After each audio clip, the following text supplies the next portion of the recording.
Paz do Senhor Jesus, vamos continuando o nosso módulo sobre a doutrina da igreja e neste módulo nós estamos fazendo aí um estudo abençoado a respeito de teologia, tá bom? E nesse módulo de hoje, para quem está com a revista física, o módulo físico, lembrando que a gente tem alunos 100% EAD e aí recebe o slide, material em PDF, tá bom? Mas para os alunos semipresencial, que usam aí o módulo, página 29 vai falar requisitos para ser membro da igreja. Para iniciar isso daí, primeiro eu quero que você observe que, até dentro do módulo, a gente está observando que a igreja ela é espiritual, então ela não tem assim uma placa oficial, espiritualmente falando, correto? Eu até faço uma brincadeira séria de que lá no céu não haverá condomínio fechado, nem condomínio especial lá, aqui é reservado para a igreja tal. Não, a igreja ela é o corpo de Cristo, tá bom? Então é a reunião dos membros e cada membro tem a sua função, tá bom? Agora, na Terra, como nós temos falado, existe a igreja que ela se formaliza perante a sociedade, e aí precisa, inclusive está em uma de nossas aulas, a respeito de CNPJ, a respeito de voluntariado, a respeito de pessoas que muitas vezes são assalariados dentro da igreja, tá bom? E aí é a igreja que está aqui agindo de forma terrena. E aí nesta igreja nós temos a formalização da membresia. E nesta formalização a gente tem aí um ato de fé e obediência à palavra, que é submeter-se ao batismo. O batismo que está em Mateus 3, versos 13 ao 17, e o batismo, ele vem da palavra que é justamente imergir, é uma imersão nas águas, tá? E a questão das águas tem uma simbologia muito transparente e forte com as escrituras sagradas. Então, uma delas é que a água nos limpa, a água mata a nossa sede. Então, a água viva, ela vai nos limpar e ela também vai matar a nossa sede. Então, a água, ela tem aí um simbolismo espiritual e, no caso aqui, neste ato de batismo, é um ato de fé, um ato de obediência, e nesse ato de fé, porque não adianta também você ser obediente e não ter fé, tá bom? Então, a obediência, ela tem que ter a base na fé. Então, por isso, a palavra de Deus, ela tá sendo ministrada e nós somos confrontados ou nós somos orientados a crer nas escrituras sagradas. E o batismo, ele vai fazer com que nós estejamos tendo aí um ato público de conversão, porque ali está morrendo para o mundo e vivendo para Cristo. Está dando um passo formal, um ato de fé na caminhada de ser nova criatura, tá bom? Que é o item C, então eu vou falar já o A e o C, depois a gente volta para o B, tá? O item C, que é o requisito para ser membro da igreja, o requisito espiritual. E esse daí eu considero que ele não tem um tempo marcado por nenhum de nós.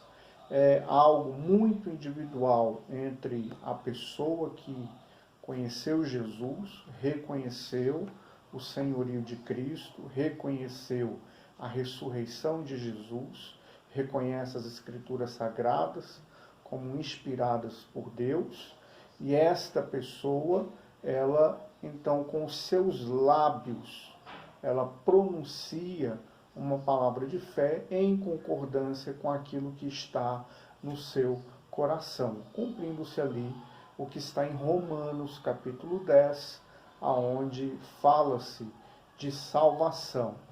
E aí, neste ato de fé, neste ato de colocar a sua vida, crendo na morte e ressurreição de Cristo, e o motivo na morte dele é pagar o preço que a humanidade nunca e jamais teria condição de pagar esse preço, que é de salvação. Então Jesus ele foi ali na cruz do Calvário e ele se fez sacrifício, morreu pelos pecadores. Cada um de nós somos pecadores, então ele morreu por cada um de nós, tá bom? E aí o que acontece? Acontece o que Jesus falou para Nicodemos em uma conversa que está relatada no Evangelho de João, capítulo 3, aonde Jesus explica para Nicodemos que devemos nascer da água e do Espírito. E esse nascer da água e do Espírito é o conhecimento de ser nova criatura. Então, a nova criatura, ela agora tem o seu espírito vivificado. Outrora, o seu espírito estava morto. O que significa isso? O seu espírito estava morto. Esta morte significa afastado de Deus. Morte significa afastado de Deus. Então, funciona do seguinte modo: se a pessoa em vida terrena, ela não passou por este processo de ser nova criatura, de nascer de novo, de professar a sua fé, de entregar a sua vida para o senhorio de Jesus, reconhecimento do sacrifício de Jesus na cruz do Calvário, reconhecimento do pagamento dos seus pecados, e o pagamento é o sangue de Jesus. Então o que ocorre? Esta pessoa, no seu espírito há morte, e no seu espírito há um afastamento eterno de Deus, que é conhecido como a segunda morte, tá bom? Agora, a pessoa que passa a ter o seu espírito com vida, sua vida espiritual, ele é nascido de novo, ele passa a ter o senhorio de Jesus, ele professa Jesus Cristo, ele reconhece o seu sacrifício, então esta pessoa tem vida no seu espírito. E aí se cumpre aqui o que está no tópico C, tá bom? A respeito de membresia da igreja. E por último, eu dei uma pulada aí, que é o tópico B, é o candidato tem que se apresentar diante da igreja. Então é a pessoa que é recebida pelos demais membros, pela liderança de sua igreja, e ali ele está tendo também um ato de fé público diante da igreja do Senhor, naquele local, naquela comunidade. Ele está sendo apresentado e ele está sendo recebido, tá bom? E neste fato dele ser recebido e apresentado, formalizado diante da igreja, é importante até para que se reconheça ele como membro, e também haja aqueles momentos de oração de uns pelos outros, e também haja aí o prosseguimento ministerial, o chamado, o crescimento, o discipulado, a escola, o que é que este membro, que agora da igreja, ele vai estar crescendo no conhecimento, na graça do Senhor, e ele vai estar desenvolvendo o propósito que Deus tem a ele, tá bom? E aí, na página 29 ainda, tópico 2 está assim: maneiras de filiar-se à igreja. Uma pessoa deve se filiar à igreja? E aí você também pode comentar aí abaixo do vídeo, sem nenhuma discriminação, tá bom? Às vezes teu parecer é outro, mas é necessário que a pessoa se filie à igreja? E E a resposta é sim. Quais são estes meios? A conversão, então é aquela pessoa que estava sem uma crença formal, ou a crença formal daquela pessoa não era baseada nas escrituras sagradas, e aí ela então toma a decisão de ter o senhorio de Jesus, porque o objetivo das escrituras sagradas é a pessoa de Jesus, tá bom? Então ela vai se converter. Segunda forma, carta de mudança, que pelo menos aqui na cidade onde resido, já não é tão comum a pessoa pedir uma carta de uma igreja que estava sendo membro e vai para outra igreja. E aí entra situações adversas. Tem aquelas pessoas que não querem pedir, tem aquelas pessoas que acham que não precisa, e tem aqueles pastores, líderes, que não dão a carta para ir para outra igreja. Essa ovelha aí é minha, pronto, e acabou. Não é de mais ninguém. Aí não dá a carta, ok? Existem várias razões que alguns pastores não dão carta, tá? Mas, para ressaltar aqui, eu glorifico a Deus por estar na Assembleia de Deus. E, assim, o reino ele é um só, tá? Então, eu acho muito estranho quando ouço de algum líder, ou quando ouço uma palavra verdadeira de algum membro, que o determinado líder desdenhou de uma outra igreja, tá? É genuinamente igreja, a pessoa não está indo para o mundo, a pessoa não está indo para uma seita, é uma igreja, é para o reino, tá bom? Agora, óbvio, como pastor, nenhum pastor gosta de perder a sua ovelha, tá bom? Agora, existem pastores também que eles só estão vendo que está perdendo a ovelha quando ela pediu carta para outra igreja. Então, a Bíblia fala que nós, pastores, devemos conhecer o estado das ovelhas, correto? E no nosso curso, a gente forma pastores pela graça de Deus naquilo que é possível, porque a formação vem do Senhor, a vocação, o chamado, a unção, mas eu estou desempenhando aquilo que Deus me chamou na minha contribuição para também o corpo de Cristo. Então, ser pastor é uma honra, é uma graça muito grande ser pastor. Agora, o amor que Deus coloca no nosso coração, ele passa pelo cuidado da ovelha. Então, pastor não é só pregador, tá bom? Pastor não é só pregador. Pastor é aquele que pastoreia. Mesmo que você não seja o pastor líder da sua igreja, o principal, o pastor sênior, pastor presidente, pastor dirigente, mas enfim, você tem um chamado para cuidar de vida, tá? E certamente o pastor da sua igreja precisa também do seu auxílio nesse cuidado da ovelha, principalmente se a igreja é muito grande ou se o pastor está muito atarefado.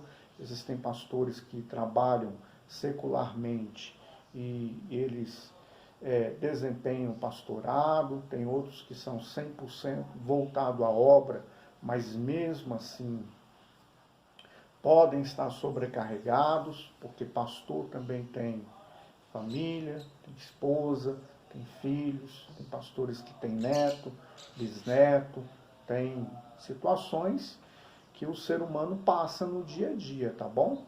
Então o que ocorre? Pastor é para cuidar de ovelha.